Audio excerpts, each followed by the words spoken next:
This is an iHeart podcast. Guaranteed human. With no fees or minimums on checking accounts, it's no wonder that Capital One Bank Guy is so passionate about banking with Capital One. If he were here, he wouldn't just tell you about no fees or minimums. He'd also tell you about how Capital One cafes are open 7 days a week to assist with your banking needs. Yep, even on weekends. It's pretty much all he talks about, in a good way. What's in your wallet? Terms apply. See CapitalOne.com/bankguy. Capital One N.A., member FDIC. You might know Michelin for its tires or maybe even its stars, but there's so much more to the story. Michelin isn't just a tire company, it's an innovation company. From connected mobility solutions to high-tech materials, innovation fuels everything Michelin does. In 2025, Michelin was recognized as the most innovative company in automotive by Fast Company. It's all part of a big picture vision Michelin calls Michelin in Motion, putting a vision of innovation at the heart of everything it does. Learn more at www.michelinman.com/y-michelin/innovation. Welcome to Stuff You Should Know, a production of iHeartRadio's How Stuff Works.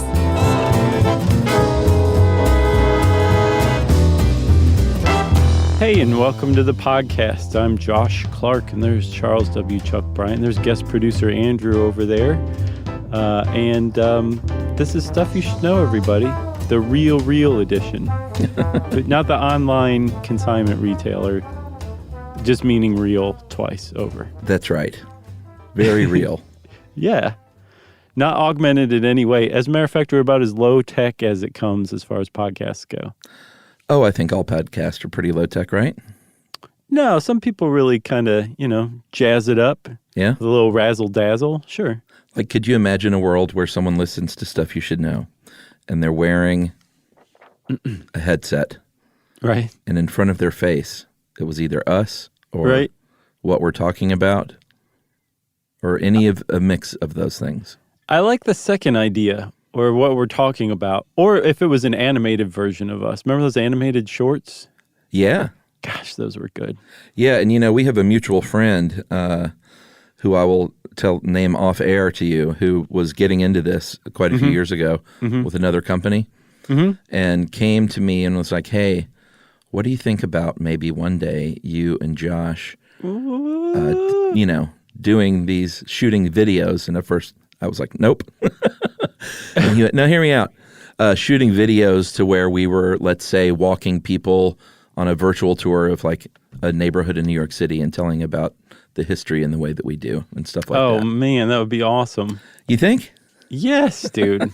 I think people would love that. I would love that. Well, this person was also a big believer in AR and said, dude, in a few years, you won't be able to buy a pair of glasses or sunglasses that don't have this built in. Yeah, I think your friend is right. Well, no, this was a few years ago. It's like it should be happening right now, according to this person. And right. Yeah, I remember at the time thinking, not only will that not happen in a few years, but that will never happen. I don't know, man. I don't know. So I see what you're saying. Like with a lot of tech, there's like, in 5 years, this is going to be all the rage, and then 5 years comes and goes, and we're not that much further along. But if you step back and look at the progress that augmented reality is making, yes, I think your friend is ultimately going to be proven right. Maybe not over the same time frame, obviously, because they've totally failed with their prediction. But I think in the end, your friend will be vindicated. I disagree. And I hope is this somebody that I like? Because I hope it's not someone I dislike, and I'm vindicating them because I feel like I'm trapped here. Here's my prediction: is that in the future there could be, for sure, people that are into this, and that you can easily buy glasses like this. Right. But I think the notion that this is all of humans at some point walking around like this is silly. We'll see. We'll see. We'll revisit this in 5 years, and I think things will be a lot different than... I think you'll be singing a different tune walking around with your VR glasses on. All right, mark the date, everyone. Okay. 5 years from now. Yep. I'm not going to say I'll buy everyone a beer if that doesn't come true. Halloween 2024? Yeah, that's 5 years from now. If we don't look out of our house and see everybody walking around with living a virtual augmented world. Right. Or I guess it's possible that that could also be the title of a Rob Zombie movie, too. Halloween 2024. There's nothing but augmented Michael Myers everywhere. That's true. I just wanted to go ahead and I guess, foreshadow my future poo-pooing. Okay, that's fine. That's fine. That's easy to do when you're talking about predictions. But I guess we should probably tell everybody what we're talking about. It's augmented reality. It's in the title, so you should have some heads up. But to give kind of a brief definition of augmented reality, I'm going to say it a fourth time here, augmented reality is a type of technology that adds like a digital layer, a computer-generated layer of augmentation to real life. And it can be really actually any kind of sensory input. Typically, it's something visual. But it could also be haptic feedback, so tactile, like touch. Sure. It can be sound. You can be walking through a certain place that will trigger like a sound. Eventually, it might be smells, warmth. Who knows what we'll be able to do? But right now, most people are typically talking about visual stuff. Yeah, well, they could combine the eye smell with VR or AR. Mm-hmm. I love that idea, man. I think the eye smell was just ahead of its time. Not that it was a bad idea. They've already got music. They've had that since the Walkman. Sure, I guess that's primitive AR, sure. So I don't know that I would call sound AR, except for the fact that maybe you could look at something and it's triggered. Right.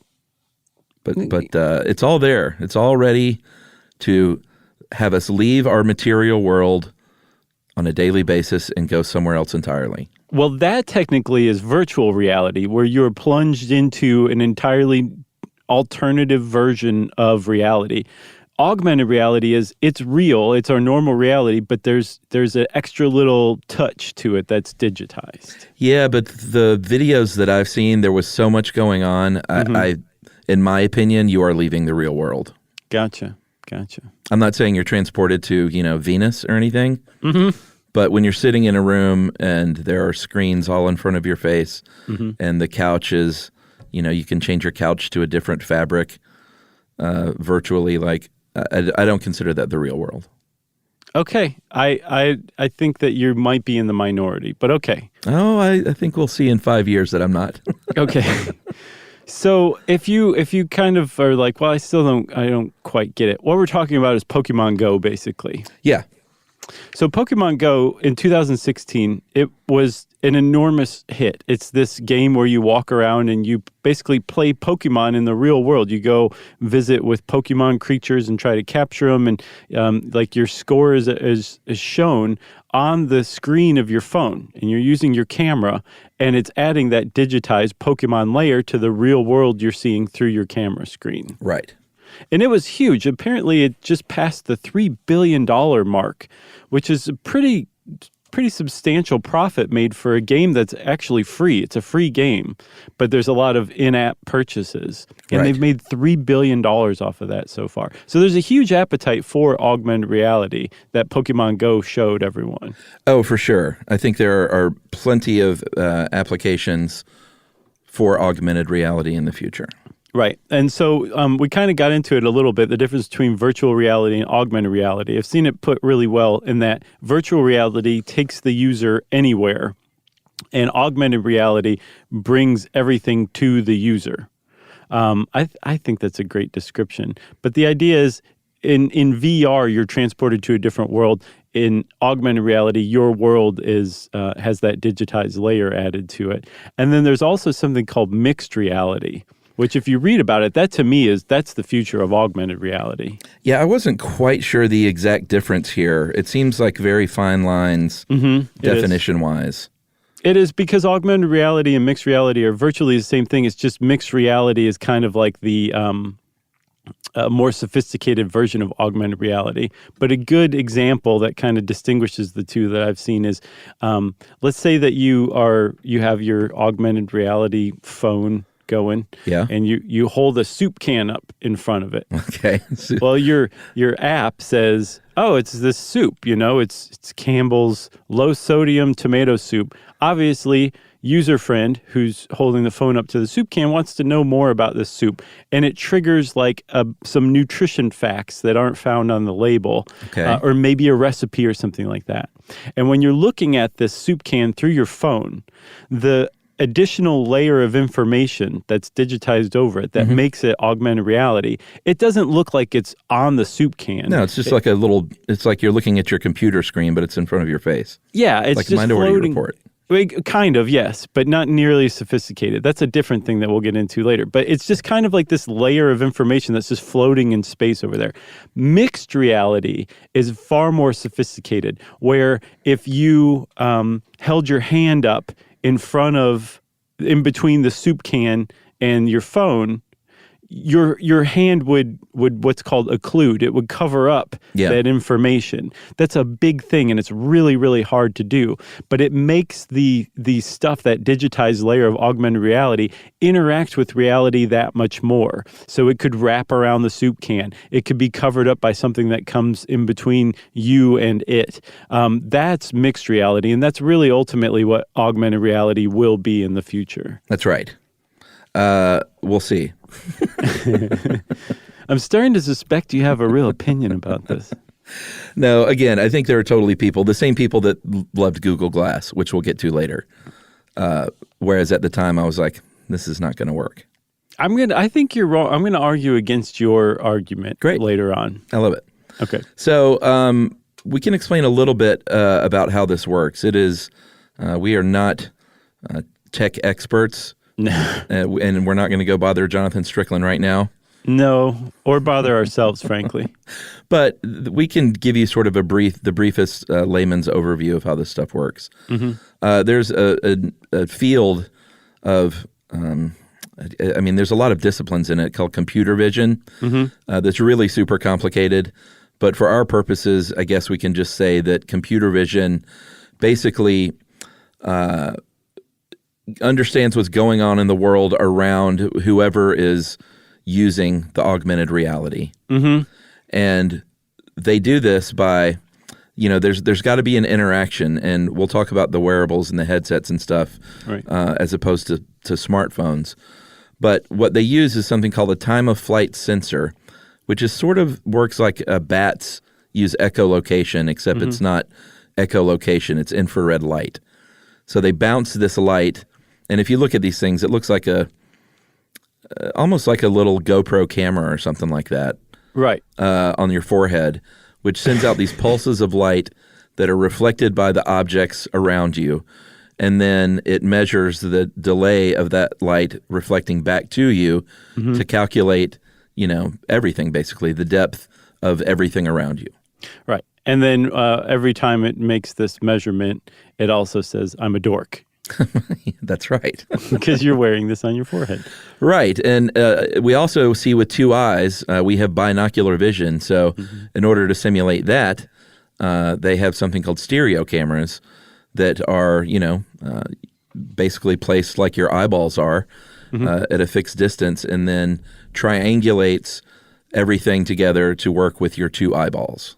Right, exactly. So if you have a new iPhone, if you look at the back, you'll see that there's two cameras on the back. Some cameras, I think Huawei, I can't remember how to pronounce it. They have a phone with three cameras, but I think the new iPhone does too. No, does it? Okay, yeah. But the input from these cameras are providing slightly different information to the onboard brain on your phone, and so it uses this different information to triangulate. It basically differentiates between the information and says, "Oh, okay, this is how far away this thing is, or this wall is, or this walkway goes," and it uses that information to create the digitized layer that is augmented reality within the space that it realizes it's looking at. It's like, okay, this is what I have to work with. Let's get rendering. And that's the next step, is rendering, which can be as simple as adding like that layer of text in front of you when you hold up that soup can, or it can be far, far more sophisticated, like, say, using a Snapchat filter that makes you look like you're wearing a cute little cat mask. But no matter where you move your face up and down, or if you open your mouth or something like that, it follows it perfectly, which would actually technically make the Snapchat filter mixed reality rather than augmented reality. Yeah, I don't do the Snapchat thing, but you can do that on FaceTime. Mm-hmm. And I made the mistake of doing that, FaceTiming my kid, and now that's all she wants to do whenever we FaceTime. Yeah. Is be a monkey or a dinosaur. That's right. Or a lion or a lizard or a robot or whatever. Roar. Which is kind of fun. And it is, it is pretty amazing that on this little phone you can stick your tongue out and wrinkle your eyes, and you can do that as a kitty cat or a monkey in real time. And so it does all this because of all the facial recognition software aboard your phone. The gyroscope, where you're like, who needs a compass? I'm not going to walk around in the woods with this thing. I use that all the time, actually. Do you really? Yeah, That's hilarious. I'm not in the woods, but you know me, I have a terrible sense of direction. So if I'm in New York or wherever and I'm like, I need to go north, then it's a very simple way to find out. Yeah, true. But I always just use maps, and it's really good for maps. That's how it knows which way you're facing, is that gyroscope and GPS coordinates. So it's using all of this stuff along with facial recognition to map and track where you're moving. And no matter whether it's rendering the soup can information or the Snapchat filter, it does this. It does all these calculations and figures out what's going on in the room and your motion and where your face is or where the soup can is, all of that stuff. It does it every time the camera sends a frame of info to the onboard computer on your phone, which happens 30 times per second. So these calculations are being adjusted, analyzed, and remeasured, and then the output is being put out 30 times per second, which is pretty impressive. You know what? I think you just hit on the key difference in our outlook on this. What? It sounds like you are primed for AR, because I am someone, if I'm in New York, let's say, and I will say, all right, I know I need to go northeast to get to this place. Yeah. So I'll just chart what northeast is. I'll put the phone in my pocket and I'll start walking. Start walking. And I think you are more primed to look at your map and go along the streets that it's telling you to go on. Mm-hmm. I listen to the computer is what you're saying. No, not necessarily, but I think those are two distinct differences of kinds of people and how they interact with technology in the world around them. Mm-hmm. Whereas I just want to know I'm going northeast, and that's correct. Right. A lot of people wanted to look at that map the whole way and know they're going on the exact right street to get them there, I guess, the quickest. Right. Which one do you think is correct? I don't know. I mean, I like to meander. Yeah, I like meandering too. I'm with you too, for sure. But I also use Waze everywhere I drive too. I've never used it. It's really helpful, but I don't just sit there and follow the Waze app or anything. I'm looking out the window. So Sure. I would say I'm somewhere between you and a Pokemon Go player. Well, I drive Emily crazy because I am quite comfortable unless I'm in a hurry, not getting someplace as quickly as possible. And she's always like, "Where are you going?" I'm like, "We'll get there." Right, eventually. I like that too. So don't mistake me. I'm somewhere in the middle, but yes, I feel like I'm a little more into tech or exploited by tech than you are, say. Where did we leave off here? What, the two types of augmented reality? Yeah, did you say those? No, we haven't talked about those Okay, yet. because I was just about to talk about marker and markerless. Yeah, those are the two broad categories. Yeah, and these, it's very simple and it makes a lot of sense. Marker-based is basically if something is sort of pre-programmed and loaded into your program or your app or your phone, and it knows, once you look up at that thing, like the New York Public Library, let's say you have an app about New York history. I keep picking on New York here because it's easy. Well, we were just there, too. Yeah, that's right. So it would have something preloaded about the New York Public Library that will pop up in front of your face. Right. It recognizes the library. It goes, oh, I know that thing. Yeah, exactly. And it spits out the information. It's a marker. Yeah, or, it could be a QR code. Markerless. Or a soup can. Don't forget soup cans, Yeah, Chuck. got to know those soup recipes. Right. It's add water. Right. And boil. I don't even add water. I think you're a chump if you add water to condensed soup because it's condensed to perfection, if you ask me. Oh, do you just do the straight up... Yeah, I like it to not run off the spoon when you hold the spoon upside down. Wow. All right. It depends on the soup, actually. I'm kidding. But I gotcha. I have eaten soup that I have not added water to. I will use a little less water, like in let's say Campbell's chicken noodle. Sometimes it can get a little watery, so I'll use like 3/4 of a can maybe. Hey, I've got one for you. Have you ever had Progresso's? I don't remember. It's like supposedly they're like healthier version or whatever, but they have a creamy chicken noodle. Is it good? It's amazing. Yumi got it, and I just happened to be like, "What's in the pantry? I'll open this," and I ate it, and I like it so much that I would have felt bad not mentioning it since we're talking about soup. Yeah, I'm a fan of canned soup. Of having that around. Yeah, it is that time of year too. It is. It's canned soup time of year, everyone. No one ever eats canned gazpacho in the summer. Canned soup is like a fall winter kind of thing. This episode brought to you by Progresso. Right. It's that time of year, everyone. I wish it were that easy. Where were we? Markerless is a little bit different and a little bit trickier. It basically means there are no markers, so your device has to actually recognize things and be smart enough to say that's a soup can. And it's not pre-programmed in, but I know what a soup can looks like.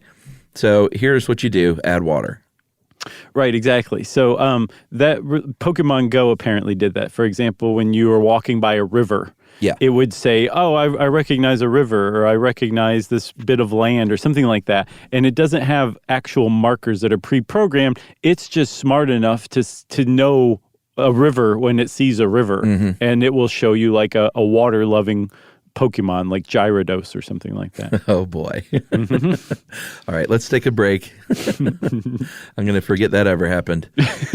We'll talk about the history right after this. Stuff you should know. Josh and Chuck. Stuff you should know. Hey everybody, here's a fact for you. In the United States, there is a break-in every 26 seconds, and that means that somewhere right now, an intruder is getting closer. And the problem with most security systems is that they only alert you after the break-in has started, and that's too late. Well, that's what makes SimpliSafe different. They use alerts. SimpliSafe's US-based live agents, they identify threats on your property and help deter them before they actually break in. So the intruder never gets into your house. The crime is stopped before it even starts. That's right. And another great thing about SimpliSafe is they have no long-term contracts. They give you peace of mind and great value with their monitoring deterrence plans because they just start at about $1 a day. Yeah, SimpliSafe sent us a setup years back, and I still use mine every day. Yeah, and apparently setup, you can do it by yourself in under 30 minutes, so it's a really good value and it doesn't take long. So if you want to experience the SimpliSafe peace of mind, you can take advantage of the SimpliSafe discount offered to Stuff You Should Know listeners. Right now, you can get 50% off your new system by visiting simplisafe.com/stuff. That's half off at simplisafe.com/stuff. There's no safe like SimpliSafe.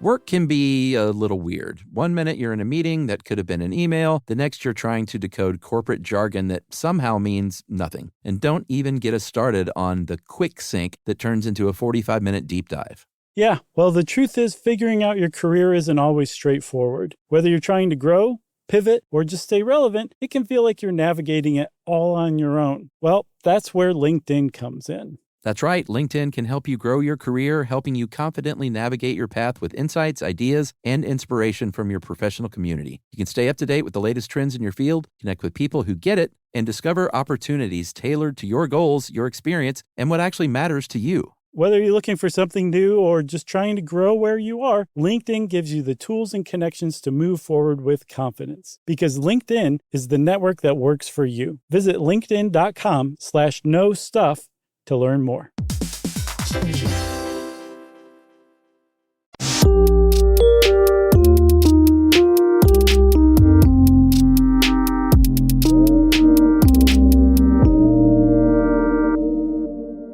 So this is brand new, right? Yes, it all just brand happened. new. No one has ever done anything with augmented reality until Pokemon Go in 2016. I thought it was interesting, though, that a very common thing that people might not think about, football fans, is that that first down line, and now they have all kinds of stuff like yards to go to make a kick maybe and stuff like that, but they're overlays. And we talked about that on some other show, some other episode. I can't remember. Yeah, I couldn't remember which one it was either, but we've definitely talked about it. Yeah, but those screen overlays, and from 1998 is when they debuted, sports vision, Mm-hmm. that glowing line, that is augmented reality. That's the kind I can get down with. Right. Well, so that works because you can only see it from one point of view. Right. So it really works on TV because you can only see from one point of view, which is the camera's point of view when you're watching TV. Works really well, and you can overlay all sorts of cool stuff. But what differentiates that from the augmented reality that's coming around today is that in the stands or whatever, maybe they could project it so you could see it from one angle. In the future, meaning like 6 months from now, everybody will be sitting around in a football stadium, and they will be able to see the first down line from whatever their vantage point or point of view is. By looking through their phone or their headset. Yeah, their headset eventually. I'll bet if there's not an app out that you can do that with your phone yet, it's coming. Yeah. Yeah, very soon, I'm sure. I'm surprised they haven't overlaid ads on the field and stuff. I'm surprised by that too, which will probably push things forward as well, advertising. Sure.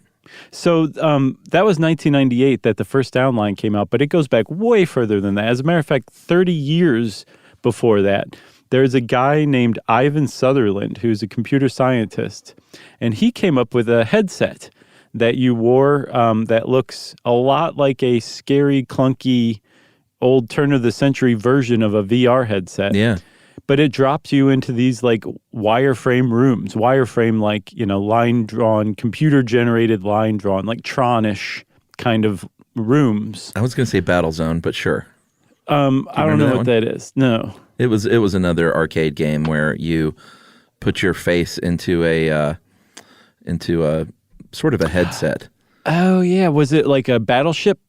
Yeah, they were like tanks and things, but it was green wireframe. It was sort of 3D looking. Mm-hmm. And you controlled your tank with two controllers, like shifting controllers.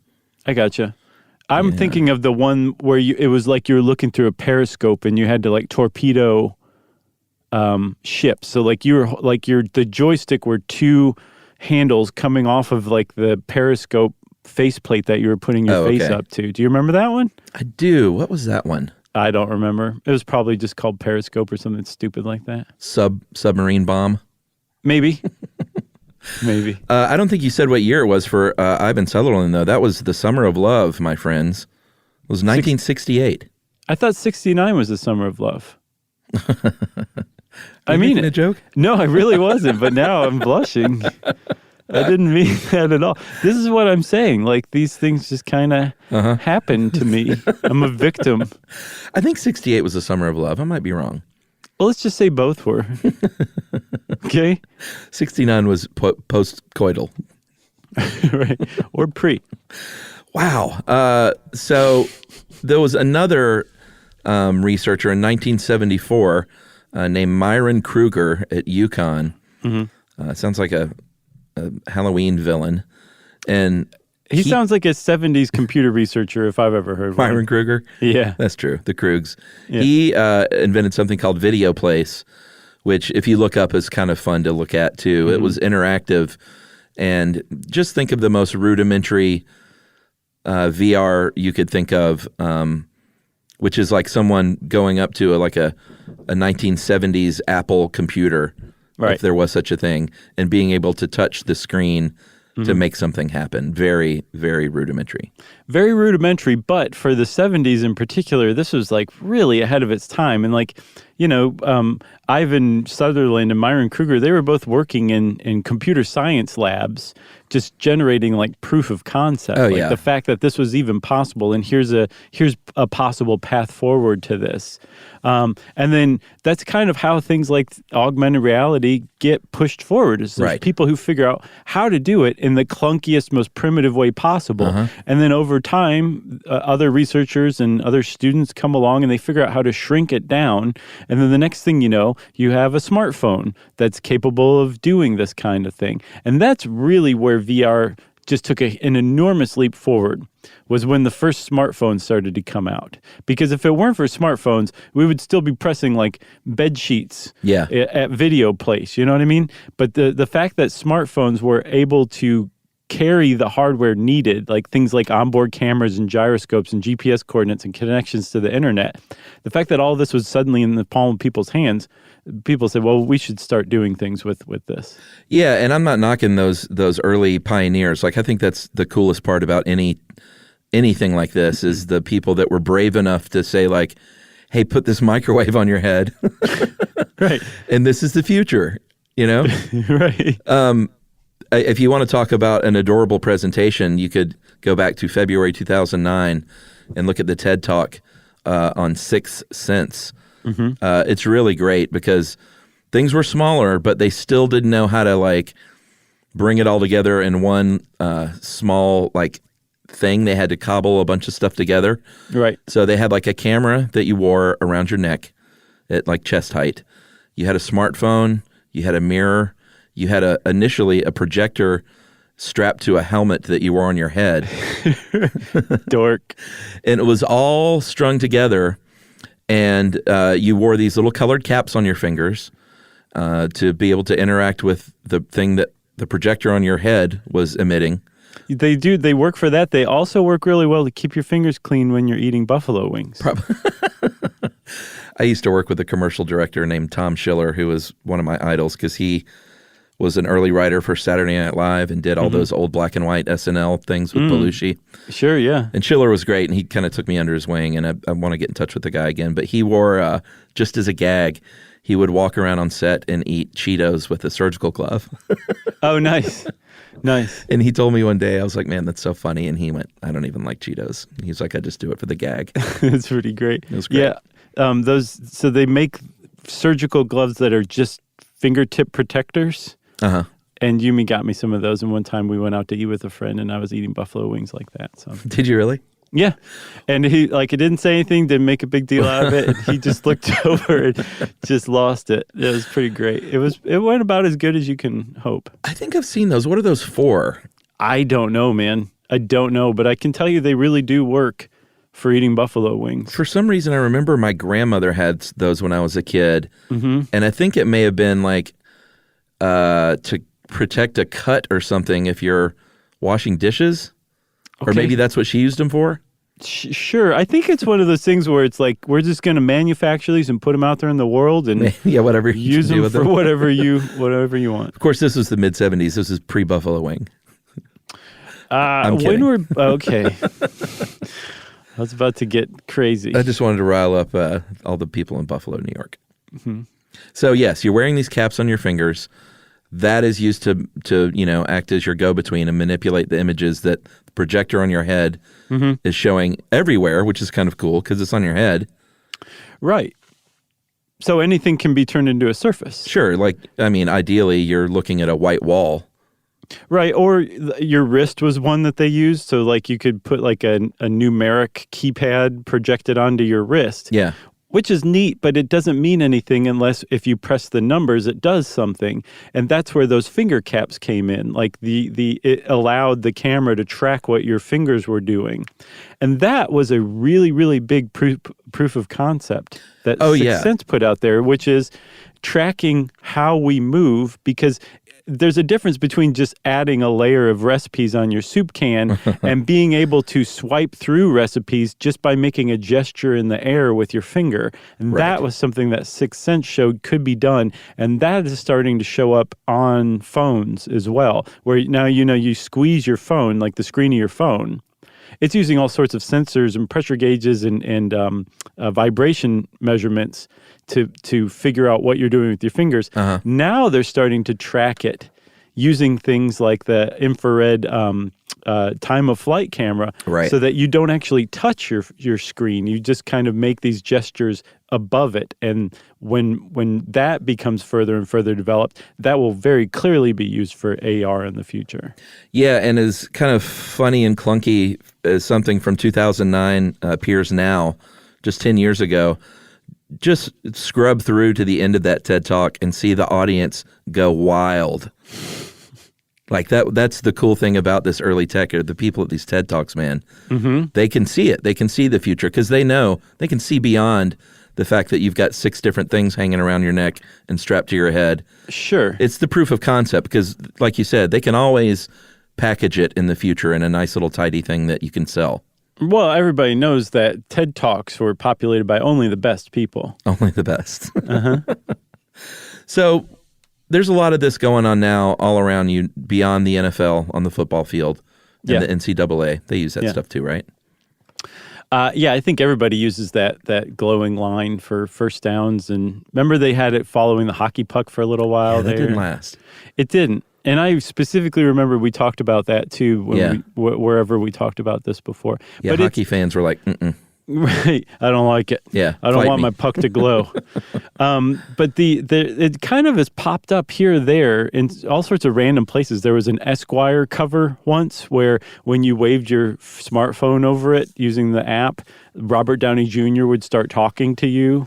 There's Starbucks Valentines you could send where you like looked at a cup and it would say, "Hey, be my Valentine," or something stupid like that. There was a theater production in the 90s called Dancing in Cyberspace. Amazing. So people are like, oh, you can do stuff like this, so let me figure out a neat way to use it. But it hadn't really started to accumulate until the last probably 5 or 7 or 10 years when people really started throwing money at AR development and app creation. Yeah, I mean, I use some of this stuff here and there. I'm not like a total poo-pooer. I'm just saying I'm never going to walk around the world with a headset on. I don't think that's correct. Oh man, I will not do it just to spite you. To my grave. Okay, now it's correct. But it wouldn't have been had I just been like, sure, of course They'll be doing stories on the last man on earth to not do this. Right. I wish I could go back and edit out your mind here or there, because this is one time I would do it. But I like stuff like the sky maps, these apps where you can go out at nighttime or in the daytime, but it's more fun at night. Sure. And look at the stars and hold up your phone and see what planets and constellations are out there and tap on one to get information. Yeah. Stuff like that's really neat. My uncle, or rather I guess Emily's uncle, Tim, came to visit not too long ago, and I looked over, was with my kid showing her the room around him, and I was like, all right, what's that all about? And I went over and looked. And I don't know what the program was, but it was just the walls were dripping with blood and gore. Well, that wasn't there, but it very well could have been, because there were like you were like an aquarium. There were sharks and fish and all these things. And she just, of course, it blew her mind. Sure, but this is the world that she's growing up in. This is going to be totally normal to her. That application, when she's in her 20s, will seem as primitive and clunky as a Walkman does today. Oh, for sure. You know? Oh, I mean, it looks clunky now. Yeah, I would say, so how about like people walking around with a phonograph? We're going to say that one instead. I'm going to just double down even more. Triple down, I guess you could say. Triple down. There are also other applications like there's one for the Gatwick Airport. It's a passenger app where you can hold it up and find out information about wait times and where the restrooms are, where where the restaurant you want to go to is. Yeah, there's also one that's helpful. Or actually, there's a handful of them where, like, you remember where you park your car, and then when you're walking through a parking lot, there's like a big giant like arrow or something over your car that you just walk toward. I would use that. Sure, well, go ahead, buddy, because it's out there right now. I use the primitive version now, which is I just take a picture of the row number. Knowing you'd probably like just carve a picture into a piece of tree bark. And then maybe you'll use your phone to know where, what direction your car is so you can walk into. No, man, I'll drop a pin. I'm not a total Luddite. Okay. The military, obviously, with anything tech is where a lot of the application goes. They have something called synthetic training environments. Yeah. Where you can fully, there are a couple of ways to use it. You can fully practice stuff, like you could practice a raid on a terrorist compound over and over again with like as much information as you have about the compound and the building. You can build that out virtually. Or you can potentially at some point have soldiers on the field that wear this stuff and look up and have overlays of stuff beamed down from satellites about blueprints or just information instead of hearing it through your walkie-talkie or whatever. It's right in front of your face. Yeah, you know how like when you zoom in and you accidentally like move your thumbs in a certain way, all of a sudden the street map on I think Google Maps like becomes 3-dimensional. And like you're kind of looking at it in a little bit of a well, you wouldn't know. Everyone else listening to this episode knows what I'm talking about. But that's what they're saying. Like you could be on a battlefield and all of a sudden there's like a 3-dimensional visualization of what's ahead that you can know where to go. That's right. And it will show you where your car is parked. Which is great. Right. Or potentially, my friend was working on an app in Los Angeles for like music festivals. So you can find your friends. Yeah. Stuff like that. Well, that's one that's that kind of pops up for something called Wikitude. And this is it's a pretty good example of an entire kind of type of augmented reality app where you just are looking at the world around you and it shows you all sorts of different information. So like a building you're passing might have a restaurant in it and it'll show you like the daily specials for that restaurant. And then over here, there's somebody walking down the street and it has their Twitter handle over their head.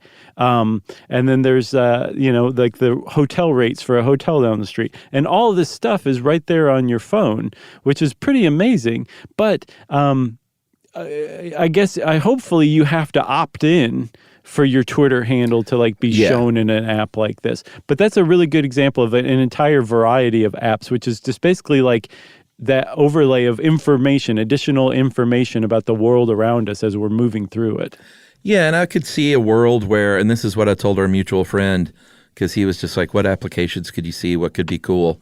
I was like, I guess I could see like if you go to the Museum of Natural History, you could load up anyone from Jerry Seinfeld to us to be your docent for the day.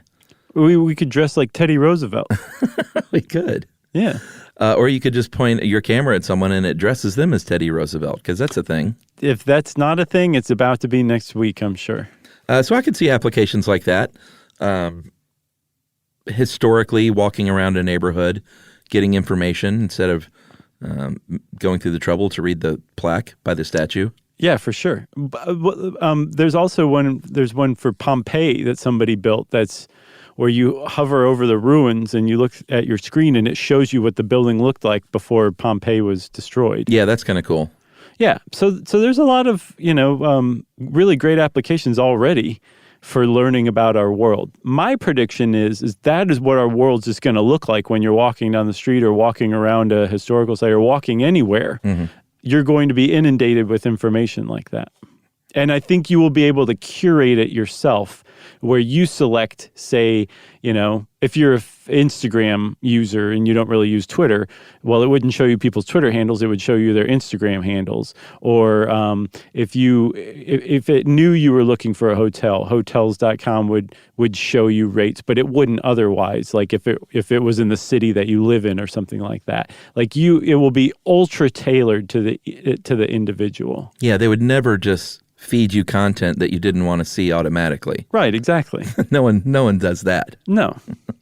Healthcare is obviously a big field for AR because you can do practice surgeries that aren't just generic. You can do it very specific to the person. There are maybe the situation is like somebody could come in and have a wound and they could point a camera or, your phone. A phone, I guess. I would imagine a hospital would have something a little more advanced, but maybe not. I don't think you need it. I think you just need a smartphone. I just think they would gussy it up at least so you didn't feel like, right. What, you're just going to point your phone? Didn't you set that down on a food tray on an airplane? I mean, like, is that thing clean?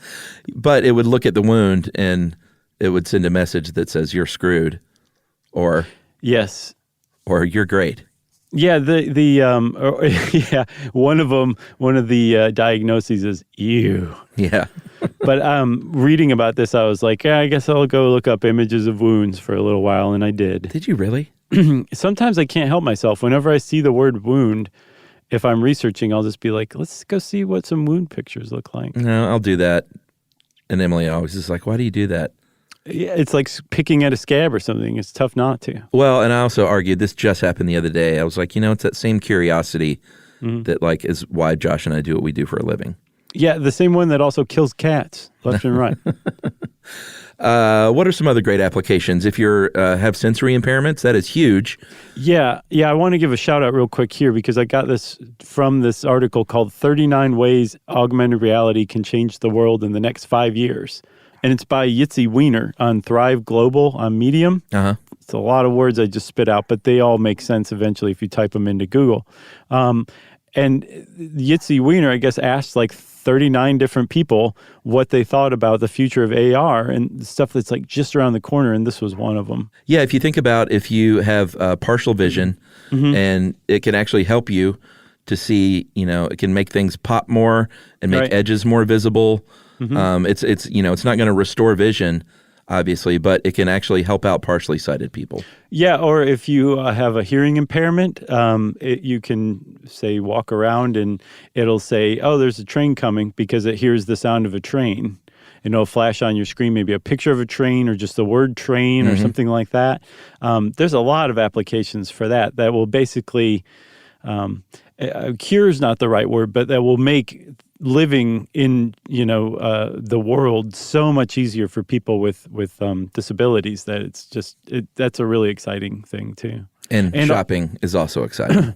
Well, that's probably as much as the military's funding will push this technology forward, retail will be at least as big a contributor as well. And it already is. Like some of the coolest VR apps around are ones that help us consume better. Yeah, I mean, I definitely see this happening all around us and in the near future even more and more. You walk into a store, you're shopping for a couch, let's say, and you can see what that couch might look like in your home or if it fits through your door or in your space. Yeah, or what those glasses look like instead of trying them on. Right. If they don't have them in the store, you can virtually try them on. Yeah, and you don't even have to leave your home either, too. Another way to do it is like you can just hold your phone up and you can, look at the space where you want a couch to go and select that couch and it'll show up and you'll be able to see what it looks like in that space. Yes, and I'm sure it will be complete with suggested purchases and add-ons. Right, you'll just be able to like click it like you say, and purchase it and it'll show up at your house. And you might also want this ottoman and this throw rug. Right. You're right about that. You know what I'm talking about? Yeah, for sure. Yeah.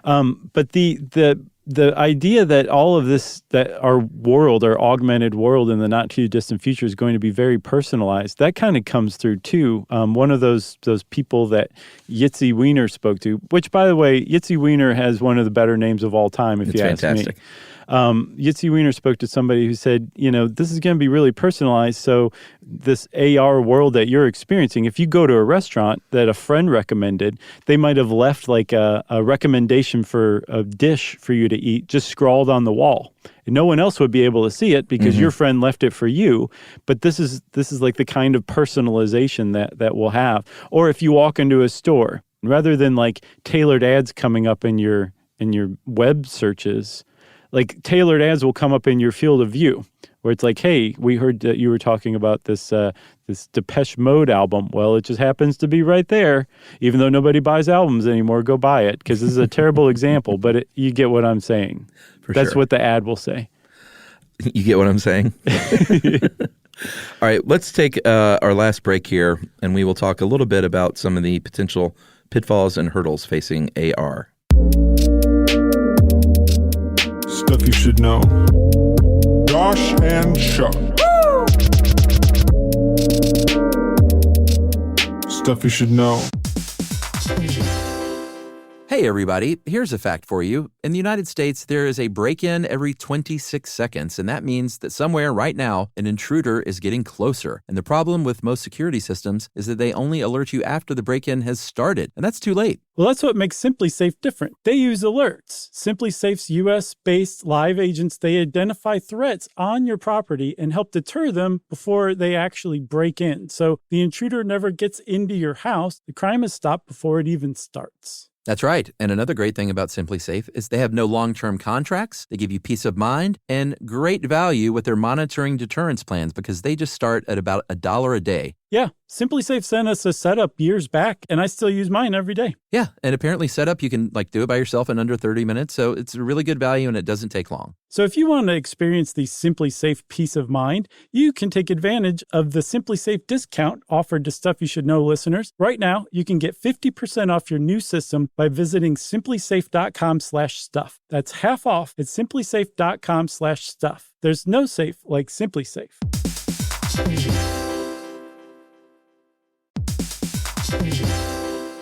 Work can be a little weird. 1 minute you're in a meeting that could have been an email. The next you're trying to decode corporate jargon that somehow means nothing. And don't even get us started on the quick sync that turns into a 45-minute deep dive. Yeah, well, the truth is figuring out your career isn't always straightforward. Whether you're trying to grow, pivot, or just stay relevant, it can feel like you're navigating it all on your own. Well, that's where LinkedIn comes in. That's right. LinkedIn can help you grow your career, helping you confidently navigate your path with insights, ideas, and inspiration from your professional community. You can stay up to date with the latest trends in your field, connect with people who get it, and discover opportunities tailored to your goals, your experience, and what actually matters to you. Whether you're looking for something new or just trying to grow where you are, LinkedIn gives you the tools and connections to move forward with confidence. Because LinkedIn is the network that works for you. Visit linkedin.com/knowstuff to learn more.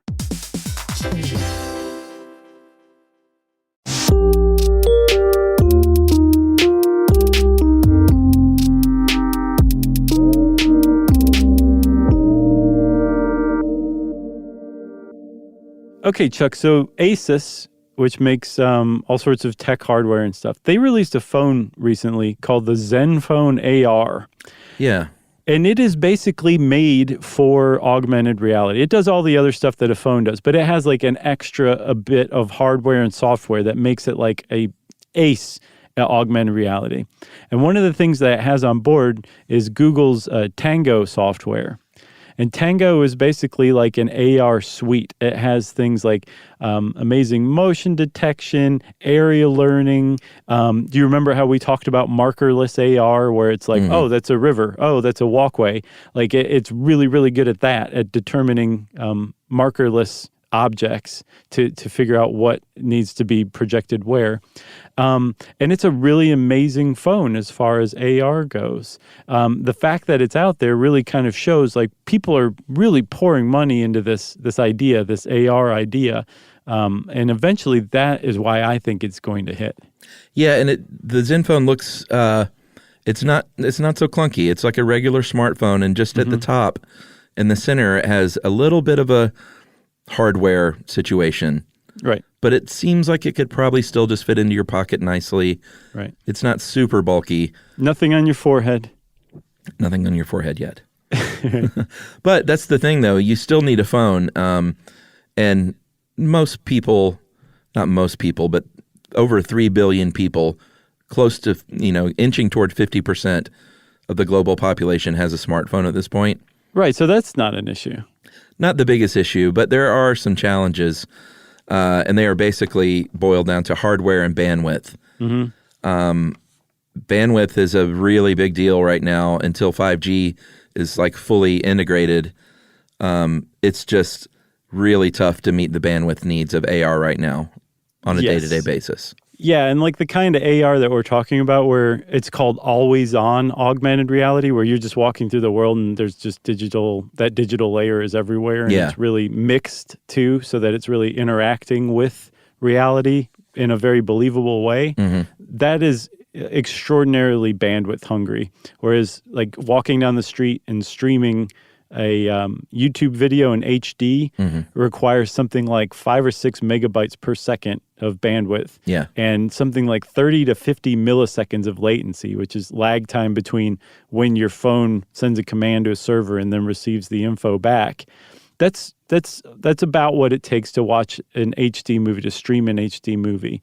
But with augmented reality apps, that's nothing. Like you wouldn't get anywhere with that. No, you'd need about 100 per second bandwidth and a latency of 1 millisecond. And they think 5G could solve this problem, but we'll see.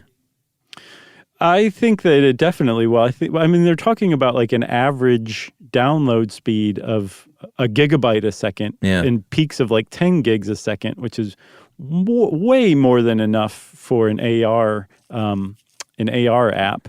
So I think 5G really will help move AR along. But you said it earlier, we still have that problem with hardware, with a phone. Like the phone, holding your phone up in front of you is no way to move through the world. But that's basically what you have to do if you want to take part with augmented reality. Well, Google said, we have an idea. How about Google Glass? And everybody said, that's a terrible idea. Get that thing out of here. Yeah, this was 6 years ago. I remember Jonathan Strickland, I think he was sent some in his defense. I don't think he purchased them. But Google Glass, he really wore them a lot, if I remember correctly. Yeah, that did not work out. And one of the big problems was they didn't have it fully worked out before they said, hey, do you want to go ahead and try this thing out? They should have probably worked on it a little longer, but the prototype was released as the product. And they thought that this would just get such acclaim that it's going to be the next big thing. And then we'll work out the kinks as the money comes flooding in. Right. And that didn't happen. Because people didn't like the idea of people walking around with a camera honed on everything or themselves.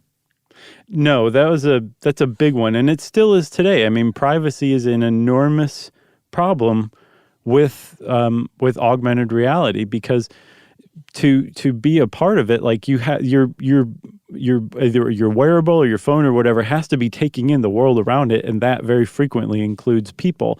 And it's like you said, maybe there will very soon be an augmented reality app where if you look at somebody, they're suddenly dressed like Teddy Roosevelt. That's probably pretty innocuous, but also maybe it takes their clothes off and it shows them naked right there standing in front of you. And all of a sudden you're leering at them and they know what you're looking at. And that is an enormous invasion of privacy. Plus also, with as much stuff as we share on social media, all that stuff can be cobbled together to create a pretty amazing profile of you. And if all of that comes up when you look at somebody, when somebody comes into your field of vision while you're wearing an augmented reality wearable or something, that's an enormous invasion of privacy too, especially if the person hasn't opted in for that to be shared. That's right. And here's the real scary thing. They're talking about AR contact lenses that you wear on your eyeballs. Right.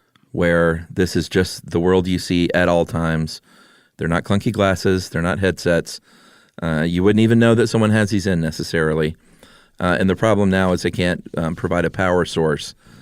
Which means that they have not figured out a way to make them run on human tears.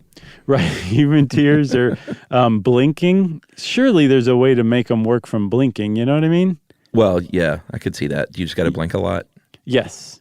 So there was something that we ran across that I think, if you ask me, this is why a lot of people are going to start using things like augmented reality, wearables or implants or something like that. There's going to be what's called, or there could be, I should say. I don't mean to say gonna, because it's definitely not a foregone conclusion. But there could be like a career arms race is how I've seen it put, where somebody who has like this implant or who has gone out and bought these contact lenses or whatever is going to be a much more productive employee than somebody who still goes to the trouble of typing out, how to, an internet search or something for information. And they're doing it the old school way. Right. They're going to get left behind.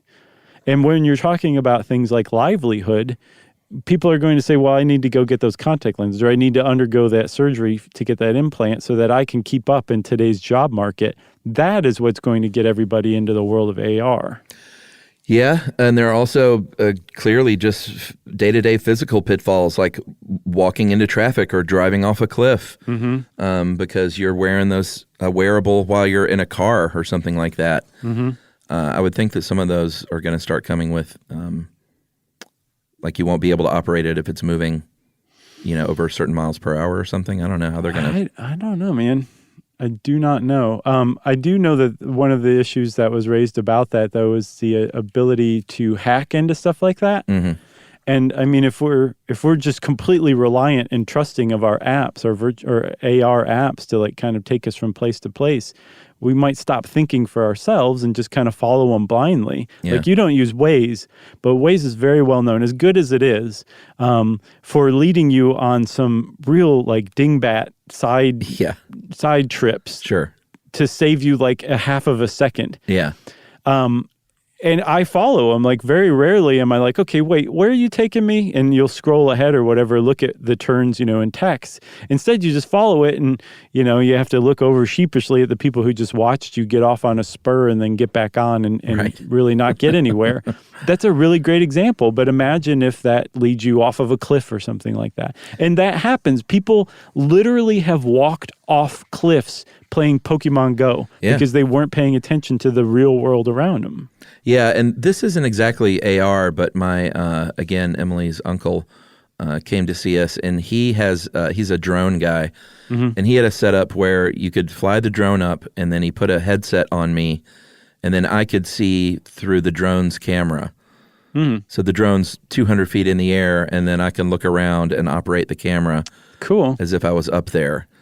And I could not get that headset off of my head quickly enough. Yeah, well, that's another thing, too. And I think that's another reason why that 5G is going to have to take places. Like, this thing needs to be as smooth as possible, or people are just going to walk around throwing up everywhere. Oh, it did make me sick. It's just not my thing, man. I was like, I want to be in the real world. I don't want to wear a headset and look at something projected. I think that will definitely be a thing, Chuck, or there will be... like there'll be a whole movement of, back to reality types where rather than back to nature, it'll be back to reality where people are like, no, we just want to experience reality as it is. Then other people will be like, how can you ever say what reality really is? What is subjective consciousness? You loon. And then they'll say, you're right. We might as well just get digitized. You got anything else? I got nothing else. Well, let's revisit this one in 5 years, okay? Let's do it. Halloween 2024. If you want to know more about augmented reality, go online and start finding apps and see what you think. You'll love it. There's also a pretty good article on how stuff works you can check out too. And since I said that, it's time for Listener Mail. This is called a disagreement about trunk or treating. Okay. We had a very minor spat, which I thought was pretty fun. Yeah, I thought so too. Hey guys, been listening since 2016 and consider myself a devotee. I've marveled for some time about how good-natured you are toward each other, even when you disagree slightly on some of the controversial topics. I think it's an important skill to have, especially in the midst of divisive ages. After over 3 years of listening to your dulcet tones, however, your masks finally began to slip on the most unlikely of episodes. Trunk or treating. Yeah. I thought that the disagreement over the presence of apple bobbing at trunk or treating was going to boil over. But being the consummate professionals you are, you swiftly moved on. I did find the momentary annoyance in your voices hilarious, though, and it just goes to show you that you take every episode very seriously, despite the seemingly laid-back manner in which you deliver your pearls of wisdom. I've long been waiting for a conflict between the two of you, because I've found your on-mic relationship very funny, and the fact that the first sign of an argument came when discussing a child's Halloween event is the most stuff-you-should-know thing that has ever happened. It made me laugh out loud. That's awesome. So that is from Alex in London.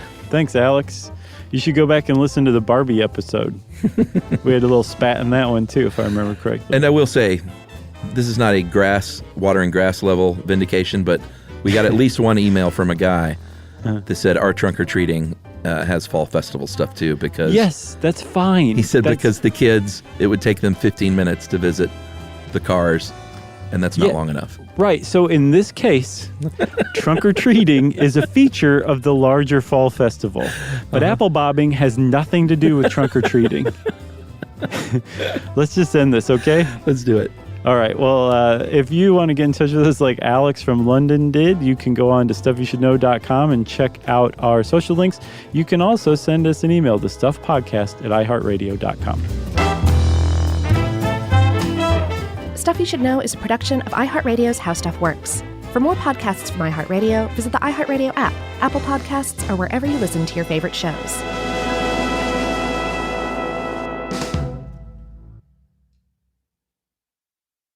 Brought to you by the Spam brand.